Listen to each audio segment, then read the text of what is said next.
अपनी बुद्धि से सबको हरा दो।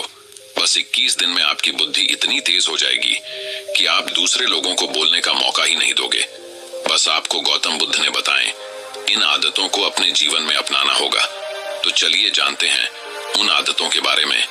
गौतम बुद्ध की कहानियों के माध्यम से 10 आसान आदतें जो 21 दिनों में आप अंदर से एक बिल्कुल ही अलग इंसान बन जाएंगे और खुद के भीतर एक गजब की सकारात्मक ऊर्जा और जो उसको महसूस करेंगे, जो आपको सफलता के शिखर तक पहुंचाएगी। तो उन सफल आदतों की श्रेणी में पहली आदत है, अपने दिन की शुरुआत धन्यवाद के भाव के साथ करेंगे।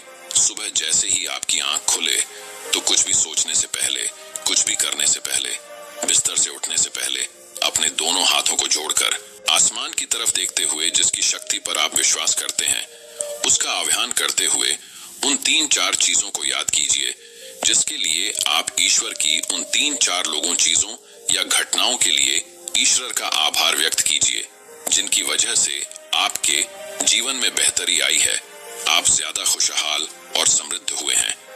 ज्यादातर मौकों पर हमारे जीवन में, हमारे घरों में, हमारे परिवारों में, हमारे आसपास के माहौल में एक ही वो इंसान होता है जो हमारे सबसे ज्यादा दुख हो और परेशानियों का कारण होता है। लेकिन हमारे आसपास 99% लोग अच्छे होते हैं। हमारे जिंदगी में 99% चीजें बहुत अच्छी है। लेकिन अगर हम बुरे इंसान पर, बुरी घटनाओं पे, बुरी परिस्थितियों पे, बुरे परिणामों पर ध्यान देंगे तो फिर पूरा दिन हमें उस तरह की चीजें और मिलेंगी। लेकिन अगर हम शुक्रगुजार हैं अपने जीवन की 99% अच्छी चीजों के लिए, तो फिर हमारे पास और अच्छा चलकर जरूर आएगा। ये जो आभार व्यक्त करने की आदत है, ये हमारी मानसिकता को सुबह सुबह ही बदल कर रख देती है और सकारात्मक तरीके से अपने दिन की शुरुआत करने में मदद करती है। इस अभ्यास को करने में बहुत थोड़ा सा ही समय लगता है, लेकिन यह आपके पूरे दिन के काम करने के तरीके, आपकी मानसिकता और आपके विचारों को पूरी तरह से बदल कर रख सकती है। सफल आदतों की श्रेणी में दूसरी आदत है, आपको हर दिन व्यायाम जरूर करना चाहिए। आप चाहे दौड़ लगाए, कसरत करें, योगासन करें या फिर प्राणायाम, लेकिन आपको हर सुबह कोई ना कोई ऐसी क्रिया जरूर करनी है जिसमें आपके शरीर को मेहनत करनी पड़े, उसे पसीना बहाना पड़े। ये इंसानी शरीर बना ही मेहनत करने के लिए है। इसे हर समय आराम देने से यह निष्क्रिय, कमजोर और रोगग्रस्त हो जाता है। व्यायाम करना न सिर्फ आपके शरीर को फायदा पहुंचाता है, बल्कि ये आपके दिमाग और आपके मानसिक क्षमताओं को बढ़ाने में भी कमाल करता है। रोज व्यायाम करने से आपका शरीर और मन मजबूत होता है। आपके अंदर एक अलग ही आत्मविश्वास और तेज का जन्म होता है जो आपकी सफलता की राह में आपके सहायक बनते हैं। सफल आदतों की श्रेणी में तीसरी आदत है, लक्ष्य निर्धारित करो और अपने दिन को योजना के अनुसार चलाओ। रात में सोने से पहले ही अगले दिन के 3 सबसे महत्वपूर्ण कामों को निश्चित कर लो और उन्हें लिख लो। फिर उसी के अनुसार अपने पूरे दिन की योजना बनाओ और उस पर अमल करो। अगर कोई व्यक्ति योजना बनाकर अपने दिन की शुरुआत नहीं करता और कोई सभी काम कभी भी करता है, तो ऐसा व्यक्ति कभी भी अपने पूरे दिन का सदुपयोग नहीं कर सकता। हालांकि ज्यादातर लोगों को पता होता है तो उनके लिए कौन सा काम महत्वपूर्ण है और कल उन्हें कौन सा काम करना चाहिए, लेकिन फिर भी वो लोग उस काम को पूरा नहीं कर पाते और उसे टालते रहते हैं। और जो व्यक्ति अपने काम को समय पर पूरा न करके उसे लगातार टालता रहता है, ऐसा व्यक्ति कभी भी बड़ी सफलता हासिल नहीं कर सकता। ज्यादातर लोगों का अपने काम को समय पर पूरा ना करना और उसे लगातार कल पर टालते रहने का सबसे बड़ा कारण है उनके अंदर आत्म अनुशासन का ना होना। क्योंकि जो व्यक्ति आत्मा अनुशासित है वो अपना हर काम समय पर पूरा करता है। सफल आदतों की श्रेणी में चौथी आदत है, आपको हर दिन कुछ ना कुछ नया सीखना चाहिए या फिर कुछ ना कुछ नया पढ़ना चाहिए। अगर आप अपना दिन का समय अपने लिए कुछ नया सीखने, पढ़ने या विकास के कामों में नहीं लगा रहे हैं, तो फिर आप चाहे कितनी ऊंचाइयों पर हो, कितने ही समझदार और बुद्धिमान हो, आप जिंदगी में हारने ही वाले हैं, आप नीचे गिरने ही वाले हैं। किसी बुद्धिमान व्यक्ति ने कहा है कि सीखना कभी बंद नहीं होना चाहिए, क्योंकि लगातार अभ्यास से ही व्यक्ति महान ऊंचाइयों को हासिल कर सकता है। सीखने का कोई भी तरीका हो सकता है, जैसे अच्छी किताबें पढ़ना, अपने क्षेत्र के सबसे सफल लोगों की बातें सुनना, रोज अपने काम का अभ्यास करना इत्यादि। अगर आपको दुनिया के 1% सफल लोगों में शामिल होना है, तो लगातार सीखते रहने की आदत को अपने जीवन का अभिन्न हिस्सा बनाना ही पड़ेगा। सफल आदतों की श्रेणी में पांचवी आदत है कम खाओ और अच्छा खाओ। यहाँ अच्छा खाने से मतलब है संतुलित आहार, यानी ऐसा भोजन जो पोषक तत्वों से भरपूर हो और आपके शरीर को कोई नुकसान न पहुंचाए। देखा जाए तो भोजन हमारे शरीर के लिए औषधि है। भोजन शरीर के लिए सब कुछ है, क्योंकि शरीर को औषधि तो हम कभी कभार ही देते हैं, लेकिन इसे भोजन हर दिन देते हैं। तो हमारा शरीर कैसा होगा, ये हमारे भोजन की गुणवत्ता और उसकी मात्रा पर निर्भर करता है, क्योंकि शरीर को चलाने वाले सारे पोषक तत्व भोजन से ही मिलते हैं। इसीलिए कोई ऐसा भोजन मत करो जिसमें कोई पोषक तत्व ही ना हो और जिसे पचाना हमारे शरीर के लिए बोझ बन जाए। ज्यादा तला भुना और बासी भोजन मत खाओ। 3 सफेद झरों से जितना हो सके उतनी दूरी बना लो। पहला सफेद जहर है चीनी, दूसरा सफेद जहर है नमक और तीसरा सफेद जहर है मैदा। चीनी और मैदा से तो हमारे शरीर को कोई भी पोषक तत्व नहीं मिलता और इन्हें पचाना भी शरीर के लिए बहुत मुश्किल होता है। इसलिए इनका सेवन कम से कम करो। भोजन मन भरने के लिए नहीं, पेट भरने के लिए करो। जब भूख लगी तभी भोजन करो और हमेशा अपनी भूख से थोड़ा सा कम खाओ। रात में जितना जल्दी हो सके उतना जल्दी भोजन करने का प्रयास करो। अपने आहार में जीवित भोजन जैसे फल, हरी सब्जियां, साबुत अनाज, सूखे मेवे भी इत्यादि का सेवन जरूर करो। सुबह उठते ही खाली पेट पानी पियो। भोजन करने से पहले पानी पियो, लेकिन भोजन करने के तुरंत बाद पानी कभी मत पियो। भोजन हमेशा शांतचित्त और प्रसन्न मन के साथ करो और भोजन ग्रहण करते समय उसका पूरा आनंद लो। हम जैसा अपने शरीर को भोजन देते हैं, यह उसी के अनुसार काम करने लगता है। इसीलिए अपने भोजन और उसकी गुणवत्ता का ध्यान रखो। सफल आदतों की श्रेणी में छठी आदत है उनके साथ हर दिन थोड़ा सा समय बिताओ जो आपसे सच्चा प्रेम करते हैं, आपकी परवाह करते हैं, जैसे आपके माता पिता, भाई बहन या फिर आपके सच्चे मित्र। ये एक आदत आपके परिवार में खुशी और शांति लाती है। परिवारजनों के बीच प्रेम और एकता बढ़ती है, जिससे आप ज्यादा खुश और शांत रहने लगते हैं। पारिवारिक तनाव कम होने की वजह से अपने जरूरी कामों पर ज्यादा ध्यान दे पाते हैं और ज्यादा अच्छे परिणाम हासिल कर पाते हैं। सफल आदतों की श्रेणी में 7वीं आदत है हर दिन थोड़ा सा समय खुद के लिए भी निकाले, और इस थोड़े से समय में आपके साथ कोई और नहीं होना चाहिए। ये आपका अपना समय है जिसमें आप अकेले एकांत में रहेंगे, खुद के बारे में चिंतन करेंगे, खुद की अच्छाइयों और बुराइयों के बारे में विचार करेंगे, अपने भविष्य के बारे में सोचेंगे, अपने काम के बारे में सोचेंगे, अपने भीतर उतरने का प्रयास करेंगे। इन एकांत के पलों का उपयोग आप खुद को और भी बेहतर तरीके से जानने और समझने में करेंगे। इस समय आप खुद की कमियों के बारे में विचार करेंगे और उन्हें कैसे ठीक कर सकते हैं, इस पर मंथन करेंगे। सफल आदतों की सूची में 8वीं आदत है समय का सही प्रबंधन करना, उसका सही उपयोग करना। जिंदगी दिनों, महीनों और सालों में गिनी जाती है, तो जिसने अपना दिन संभालना सीख लिया उसका महीना संभल जाएगा, और जिसने अपने महीने संभालने सीख लिए उसके साल संभल जाएंगे, और जिसके साल संभल गए उसकी पूरी जिंदगी संभल जाएगी। इसीलिए अपने दिन को सही तरीके से संभालना सीख लो। जो सबसे महत्वपूर्ण काम है उन्हें सबसे पहले खत्म करो। जिंदगी के किसी भी क्षेत्र में देख लो, घंटे तो सबके पास 24 ही होते हैं, लेकिन इन्हीं 24 घंटों में कुछ लोग कमाल कर जाते हैं। अपने एक हैं जीवन में ना जाने कितने सारे काम कर जाते हैं, लेकिन दूसरी तरफ ज्यादातर लोग छोटे छोटे कामों में ही उलझे रह जाते हैं और जीवन भर यही कहते रहते हैं कि इस काम के लिए समय नहीं है, उस काम के लिए समय नहीं है। तो आखिर समस्या कहाँ है? समस्या है अपने समय का सही प्रबंधन न कर पाना। सफल आदतों की श्रेणी में 9वीं आदत है रात में जल्दी सोएं और सुबह जल्दी उठे। जो व्यक्ति सुबह जल्दी उठता है उसे कुछ अतिरिक्त समय मिल जाता है सबसे महत्वपूर्ण कामों को खत्म करने का, जैसे ध्यान का अभ्यास, व्यायाम, किताबें पढ़ना इत्यादि। सुबह जल्दी उठकर ध्यान का अभ्यास करने से दिन भर मन शांत और प्रसन्न रहता है। इसके साथ ही सुबह जल्दी उठकर काम शुरू करने से व्यक्ति का काम समय पर पूरा हो जाता है और वह बेवजह की चिंता और तनाव से बच जाता है। सुबह जल्दी उठकर काम खत्म करने से व्यक्ति के अंदर एक ऐसा अनुशासन जन्म लेता है जो उसे सफलता के शिखर तक पहुंचा सकता है। सफल आदतों की श्रेणी में 10वीं आदत है वीर्यनाश, धूम्रपान और मदिरापान से बचे। ये तीनों ही काम ऐसी बुरी लत है जो निश्चित रूप से आपको पीछे ले जाने वाली है। ये तीनों ही काम आपके मानसिक और शारीरिक स्वास्थ्य के लिए बहुत ही हानिकारक है। वीर्यनाश आपके तेज और कांति को खत्म करता है और साथ ही आपको शारीरिक व मानसिक रूप से कमजोर बनाता है। हालांकि इन तीनों ही चीजों को छोड़ना आसान नहीं होता, लेकिन अगर आप चाहे तो मजबूत इरादे और दृढ़ इच्छा शक्ति के बल पर इन्हें छोड़ सकते हैं, इनसे निजात पा सकते हैं। इतना कहने के बाद गुरु ने अपना प्रवचन समाप्त कर दिया और वह मौन हो गए। यह देखते ही सभी चीजें समझ गए कि अब यहाँ से जाने का समय हो चुका है। उन सब ने इस जानकारी के लिए गुरु का धन्यवाद किया और वहां से चले गए।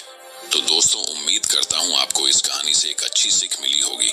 ये कहानी आपको कैसी लगी हमें कमेंट बॉक्स में कमेंट करके जरूर बताएं। अब चलिए दोस्तों, जानते हैं कि अपने बुद्धि को सबसे तेज और धारदार कैसे बनाएं। तो चलिए हमारे दूसरे कहानी की शुरुआत करते हैं। कि अपने बुद्धि को सबसे तेज और धारदार कैसे बनाएं। तो चलिए हमारे दूसरे कहानी की शुरुआत करते हैं। दूसरी कहानी बुद्धिमानी से जुड़ी गौतम बुद्ध की कहानी। एक गांव में एक लड़का था जिसका दिमाग बहुत तेज था।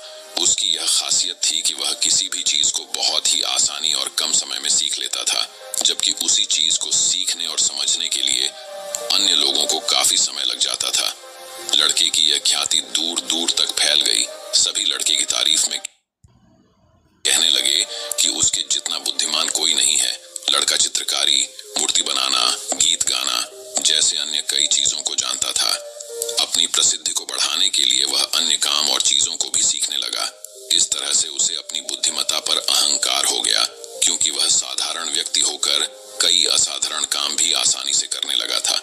एक दिन लड़के का सामना भगवान गौतम बुद्ध से हुआ। लड़के को खुद पर खूब अहंकार था और इस कारण उसे किसी से ईर्ष्या नहीं होती थी, क्योंकि वह खुद को ही श्रेष्ठ समझता था। लेकिन पहली बार उसे गौतम बुद्ध को देख ईर्ष्या हुई और वह अपनी तुलना बुद्ध के साथ करने लगता है। वह देखता है कि बुद्ध के पास भिक्षा मांगने के लिए एक कटोरा है और उसके पास अपार धन। बुद्ध ने साधारण वस्त्र धारण किए थे और उसके वस्त्र कीमती थे। बुद्ध नंगे पैर थे और वह नंगे पांव जमीन पर पैर भी नहीं रखता था। इस तरह से लड़का एक नहीं बल्कि कई चीजों से गौतम बुद्ध के साथ अपनी तुलना करने लगा। हर चीज से तुलना करने के बाद वह मन ही मन सोचता है कि आखिर मैं इस भिक्षु के साथ अपनी तुलना क्यों कर रहा हूँ, जबकि इसका और मेरा जीवन बिल्कुल अलग है। वहां मौजूद सभी लोग गौतम बुद्ध का सम्मान कर रहे थे। लड़का सोचने लगा कि आखिर इनमें ऐसा क्या है जो मुझ में नहीं है, जिस कारण मेरे भीतर इनके प्रति ईर्ष्या पैदा हो गई। अपने मन में चल रही जिज्ञासा को शांत करने के लिए वह बुद्ध के पास जाता है। तो आखिर वास्तव में कौन है बुद्धिमान? बुद्ध के पास जाकर वह कहता है, मैं इस गांव का सबसे बुद्धिमान व्यक्ति हूँ और आप अपने आसपास जो भी देख रहे हैं मैं वह सब करना जानता हूँ। मैं किसी भी कार्य को बहुत कम समय में सीख लेता हूँ, इसलिए सभी लोग मेरा सम्मान करते हैं। लेकिन फिर भी आपको देख मेरे भीतर ईर्ष्या पैदा हो गई। इसलिए मैं जानना चाहता हूँ कि आपकी उपलब्धि क्या है। सभी आपको इतना आदर सम्मान क्यों दे रहे हैं? लड़के के सवाल का जवाब देते हुए बुद्ध कहते हैं, मेरी कोई उपलब्धि नहीं है, लेकिन तुम कह सकते हो कि मेरी यही एक उपलब्धि है। बुद्ध लड़के से पूछते हैं, क्या तुम्हें निंदा अच्छी लगती है? लड़का कहता है कि भला किसे निंदा अच्छी लग सकती है? बुद्ध कहते हैं कि जो तुम्हें अच्छा और बुरा लगता है मैं इनसे भी ऊपर हूँ। मुझे ना निंदा सताती है और ना अपनी प्रशंसा से प्रसन्न होता हूँ। यही अंतर है तुम में और मुझ में। बुद्ध कहते हैं, तुमने सैकड़ों काम सीखे लेकिन सबसे जरूरी काम को सीखना भूल गए। लड़का पूछता है, कौन सा काम? अब इस प्रकार बुद्ध ने दिया बुद्धिमान होने का ज्ञान। बुद्ध कहते हैं कि क्या तुम्हें मन को नियंत्रण करना आता है? ये बात सुनकर लड़का समझ जाता है कि उसे बुद्ध से ईर्ष्या क्यों हुई। बुद्ध कहते हैं, जिसने संपूर्ण जगत जीत लिया लेकिन अपने मन को नहीं जीत पाया, उसने कुछ भी नहीं जीता। वहीं जिसने अपने मन को जीता लेकिन अपना सब कुछ गंवा दिया, फिर भी उसने सब कुछ जीत लिया। बुद्ध की यह बात सुन लड़के का अहंकार टूट गया। उसने बुद्ध से कहा कि क्या आप मुझे अपने मन को जीतना सिखा सकते हैं? बुद्ध कहते हैं, जरूर, लेकिन इसके लिए मैं तुम्हारी सभी उपलब्धियां छीन लूंगा। लड़का कहता है, मैं तैयार हूं। इसके बाद से ही लड़का ध्यान लगाने लगता है, क्योंकि ध्यान से ही मन को वश में किया जा सकता है। तो दोस्तों, अब चलिए बढ़ते हैं हमारे तीसरी कहानी की तरफ। तीसरी कहानी दिमाग की धार को कैसे तेज करे, लगभग हम सभी लोग जानते हैं और साइंस भी यह सिद्ध कर चुका है कि हम हमारे दिमाग का मैक्सिमम 10% ही यूज कर पाते हैं और इसमें से ज्यादातर हमारा दिमाग बचपन में ही सब कुछ सीखता है और सबसे ज्यादा एक्टिव रहता है, क्योंकि हम हर रोज कुछ न कुछ नया कर रहे होते हैं, रोज पढ़ते हैं, नए नए खेल खेलते हैं और हमेशा एक्टिव रहते हैं। किंतु जैसे जैसे हम बड़े होते हैं, हमारे रोज के कामों में इतने व्यस्त हो जाते हैं कि कुछ नया करने और सीखने का मौका ही नहीं मिलता। लेकिन यदि हम अपने दिमाग को धार देते रहे तो हम दुनिया में जल्दी आगे बढ़ सकते हैं। ये सीखा मैंने इस कहानी से। अफ्रीका में एक पेड़ काटने वाली कंपनी थी जिसमें वहां के लोग पेड़ काटने का काम करते थे, जिसमें जॉन नाम का एक वर्कर था जो पिछले 8 सालों से पेड़ काटने का काम कर रहा था। उसी कंपनी में एक बिल नाम का नया वर्कर लगता है और एक ही साल में उसकी सैलरी बढ़ जाती है और प्रमोशन भी मिल जाता है। ये बात जॉन को पता लगती है तो वह कंपनी के मैनेजर के पास जाता है और कहता है, सर इस कंपनी में मेरे साथ अन्याय हो रहा है। मैनेजर बोलता है, नहीं जॉन, इस कंपनी को मैं मैनेज करता हूँ, ऐसा तो कुछ नहीं है। अगर तुम्हें कोई प्रॉब्लम है तो मुझे बताओ। जॉन बोलता है, सर मैं पिछले 8 साल से काम कर रहा हूँ लेकिन मेरा प्रमोशन नहीं हुआ और सैलरी भी वही है, लेकिन बिल जो कि 1 साल पुराना ही है उसकी सैलरी बढ़ गई और प्रमोशन भी हो गया, जबकि प्रमोशन तो मेरा होना चाहिए था। इसके बाद मैनेजर बोलता है, देखो तुम बहुत ईमानदार और मेहनती हो, मैं यह बात मानता हूँ, लेकिन कंपनी के नियम के अनुसार जो ज्यादा पेड़ काटता है उसे ज्यादा सैलरी मिलती है और प्रमोशन भी जल्दी होता है। तुम पहले भी रोज 4 पेड़ काटते थे और अब भी 4 पेड़ ही काटते हो, लेकिन वह रोज 8 पेड़ काटता है, इसलिए उसे जल्दी प्रमोशन मिला। तुम भी रोज 8 पेड़ काटो, तुम्हें भी प्रमोशन मिल जाएगा। यह बात सुनकर जॉन लौट जाता है और रोज से ज्यादा मेहनत करता है और ज्यादा देर तक काम करता है। कुछ दिनों के बाद जॉन फिर मैनेजर के पास आता है और बोलता है, सर मैं अब ज्यादा मेहनत कर रहा हूँ और ज्यादा समय तक काम करता हूँ, लेकिन फिर भी मैं रोज सिर्फ 5 पेड़ ही कर पाता हूँ। बिल रोज 8 पेड़ कैसे काटता है? मैनेजर ने कहा, यह बात तो तुम्हें बिल ही बता पाएगा, तुम बिल से जाकर पूछ लो। अगले दिन जॉन बिना संकोच किए बिल के पास जाता है और पूछता है कि बिल तुम रोज 8 पेड़ कैसे काट लेते हो? मैं पूरी मेहनत करके भी सिर्फ 4 से 5 पेड़ ही काट पाता हूँ, क्या तुम मुझे बता सकते हो कि तुम पेड़ कैसे काटते हो? बिल कहता है, पहले तुम बताओ जॉन की तुम अपनी कुल्हाड़ी को धार कब लगाए थे? जॉन, मैंने पिछले हफ्ते ही धार लगाई थी। बिल कहता है, मैं हर पेड़ काटने के बाद 2 मिनट का समय निकालता हूँ और अपनी कुल्हाड़ी को धार देता हूँ, और जो पेड़ तुम 2 घंटे में काटते हो वह मैं 1 घंटे में ही काट देता हूँ। धार देने वाले 2 मिनट मेरे आने वाले 58 मिनट बचा देते हैं और मैं रोज 8 पेड़ काट लेता हूँ। यह सुनकर जॉन बिल को धन्यवाद देते हुए चला जाता है। सिर्फ ज्यादा समय और ज्यादा मेहनत से कुछ नहीं होने वाला, इसके साथ साथ उसे अपनी कुल्हाड़ी को धार देते रहना पड़ेगा। जब भी वह धार देना बंद कर देगा उस समय से उसके कार्य पर प्रभाव पड़ना शुरू हो जाएगा। जॉन अपनी कुल्हाड़ी में धार देकर काम शुरू करता है और कुछ ही दिनों में वह भी प्रमोशन ले लेता है। इस कहानी से हमें ये सीख मिलती है कि दोस्तों, हमें हमेशा ही अपनी लाइफ में कुछ न कुछ सीखते रहना चाहिए और अपने दिमाग को धार देना चाहिए, चाहे हमारी उम्र कुछ भी क्यों ना हो।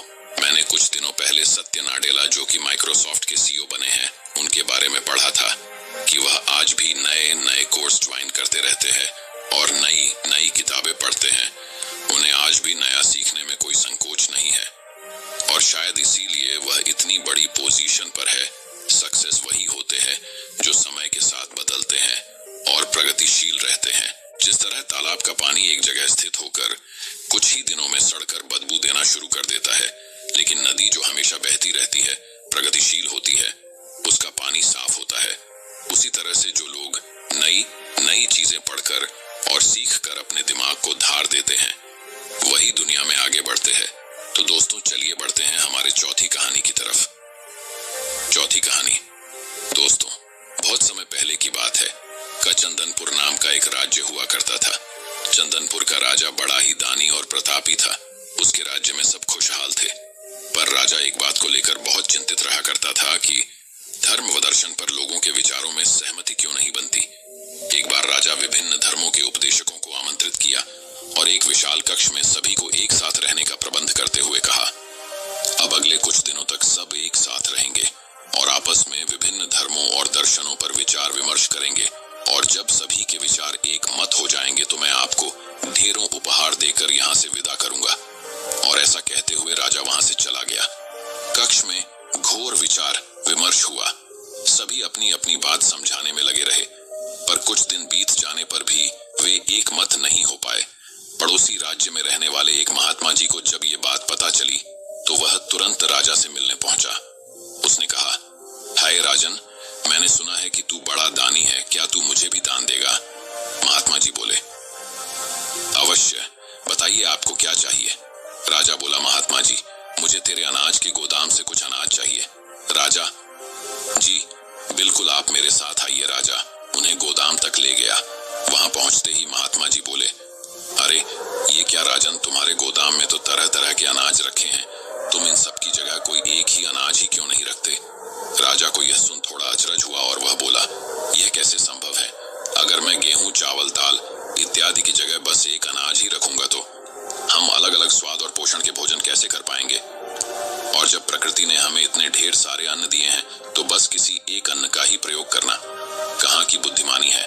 महात्मा बोले, बिल्कुल सही राजन, जब तुम विभिन्न अनाजों की उपयोगिता एक से नहीं बदल सकते तो भला विभिन्न धर्मों के विचारों और दर्शनों को एक कैसे कर सकते हो? सबकी अलग अलग उपयोगिता है और वे समय समय पर मनुष्य का मार्गदर्शन करते हैं। महात्मा जी ने अपनी बात पूरी करते ही राजा को अपनी गलती का एहसास हो गया और उसने कक्ष में बंद सभी उपदेशकों से क्षमा मांगते हुए उन्हें विदा कर दिया। दोस्तों, यदि पूरी मानव जाति बिल्कुल एक जैसा ही सोचती तो हम कभी इतनी प्रगति नहीं कर पाते। हमारे विचार ही हमें दूसरों से अलग बनाते हैं। अगर कभी आपका विचार औरों से मेल ना खाए तो इसमें घबराने की जरूरत नहीं, बल्कि यह देखने की जरूरत है कि पूरी पिक्चर में आपका विचार कहाँ फिट हो सकता है। और दूसरी तरफ यदि किसी और का विचार अब से मेल ना खाए तो उस पर नाराज होने की बजाय ये समझने का प्रयास करना चाहिए कि उसकी सोच का कहां और कैसे यूज किया जा सकता है। तो अब दोस्तों, चलिए बढ़ते हैं हमारे 5वें कहानी की तरफ। 5वीं कहानी। एक बार की बात है, एक व्यापारी व्यापार करने के लिए विदेश गया हुआ था। वहां उसका कारोबार बहुत अच्छा चल रहा था। वह धन कमाने में इतना व्यस्त हो गया था कि उसे समय का भान ही न रहा। आखिर उसने एक दिन अपने घर लौटने का फैसला कर ही डाला और कमाया हुआ बहुत सारा धन लेकर घर के लिए चल पड़ा। जब घर पहुंचा तो रात हो चुकी थी। घर का मुख्य द्वार बंद था, लेकिन एक शयनकक्ष की खिड़की से रोशनी बाहर आ रही थी। उसने खिड़की में से अंदर झांक कर देखा। उसने जो देखा सहसा उसे विश्वास ही नहीं हुआ। उसे अपने पैरों के नीचे से जमीन खिसकती हुई प्रतीत होने लगी। उसने देखा कि शयन कक्ष में उसकी पत्नी के पास एक युवक भी लेटा हुआ है। ऐसी स्थिति में उसका अपनी पत्नी के चरित्र पर संदेह होना अस्वाभाविक नहीं था। व्यापारी ने विचार किया कि ऐसे घर में रहने का क्या औचित्य हो सकता है जहां ऐसी स्त्री हो। उसने फौरन निर्णय लिया कि पत्नी और उसके पास लेटे युवक को मारकर चुपचाप वापस निकल जाऊंगा और अलग घर बसाने का प्रयास करूंगा। तभी उसकी नजर शयन कक्ष की दीवार पड़ी जहां एक श्लोक लिखा था। उसने उस श्लोक को पढ़ा। श्लोक में लिखा था, सहसा विदधीत न क्रियाम विवेक परमापदाम पदम वृणुते ही विमृश्य कारणम गुण लुब्ध स्वयमेव संपद। अर्थात किसी कार्य को बिना विचारे एकाएक नहीं करना चाहिए, क्योंकि सोच विचार न करना बड़ी विपत्तियों का कारण है। जितनी भी प्रकार की संपत्तियां हैं, सोच समझकर कार्य करने वाले व्यक्तियों के गुणों से आकर्षित होकर स्वयं ही उसके पास आ जाती हैं, उसे समृद्ध कर देती हैं। ये पढ़ते ही व्यापारी ने अपना निर्णय बदल दिया और घर का दरवाजा खटखटाया। पत्नी ने दरवाजा खोलने से पहले काफी पूछताछ की और जब वह पूरी तरह से आश्वस्त हो गई कि दरवाजा खटखटाने वाला उसका पति ही है, तो उसने शीघ्रता से दरवाजा खोल दिया। पति को देखकर पत्नी की प्रसन्नता की सीमा न रही। उसने फौरन युवक को भी जगाया और पति से कहा कि ये आपका पुत्र है, जो अब पूरे 20 वर्ष का हो गया है। 18 वर्ष पहले जब आप विदेश गए थे तो ये 2 साल का था। भावातिरेक में पिता की आंखों से आंसू बहने लगे। उसने पुत्र को हृदय से लगाकर प्यार किया। अब व्यापारी का संदेह खत्म हो चुका।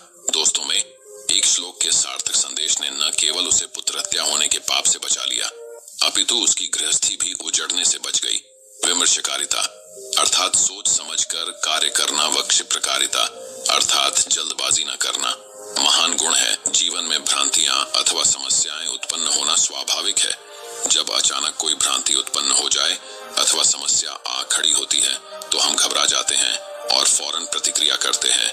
इससे कई बार समस्या सुधरने की बजाय और बिगड़ जाती है। अतः हमें कभी भी बिना पर्याप्त विमर्श किए कोई कार्य नहीं करना चाहिए।